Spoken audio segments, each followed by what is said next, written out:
Garlic chicken বানাতে আমি প্রথমে 200 গ্রাম বোনলেস চিকেনে 1 চামচ ভিনিগার, 1 চামচ আদা রসুন বাটা, স্বাদ মতো লবণ, 1/4 চামচ গোলমরিচ গুঁড়ো, 1/2 চামচ পরিমাণে কাশ্মীরি লঙ্কা গুঁড়ো আর 1/2 চামচ ধনে গুঁড়ো দিয়ে দিলাম। এবার একটা ডিম ফাটিয়ে দিয়ে দিলাম এবং বাইন্ডিং এর জন্য 1 চামচ কর্নফ্লাওয়ার দিয়ে ভালো করে চিকেনটা ম্যারিনেট করে নিচ্ছি।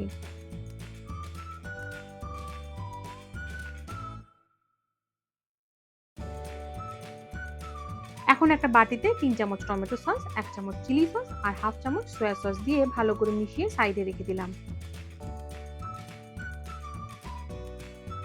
এবার আর একটা বাটিতে 1 চামচ কর্নফ্লাওয়ার জলে গুলে রেখে দিলাম। এখন একটা কড়াইয়ে সাদা তেল গরম করে ম্যারিনেট করা চিকেনটা মিডিয়াম ফ্লেমে ভালো করে ভেজে নেব।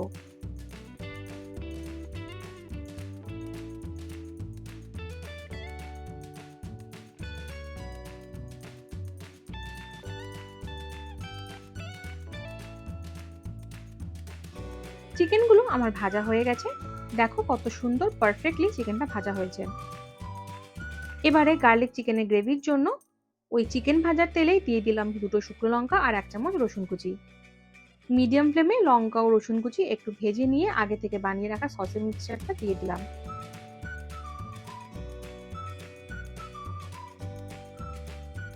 1 থেকে 1.5 মিনিট সসটা একটু নেড়ে নিয়ে ভেজে রাখা চিকেনটা দিয়ে দিচ্ছি। ভালো করে মিশিয়ে নিয়ে দিয়ে দিচ্ছি কাঁচা লঙ্কা কুচি আর আগে থেকে জলে গুলে রাখা কর্নফ্লাওয়ারটা।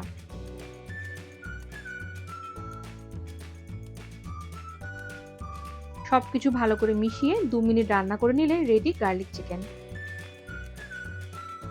ভিডিওটা ভালো লাগলে লাইক করো আর চ্যানেলটা সাবস্ক্রাইব করো।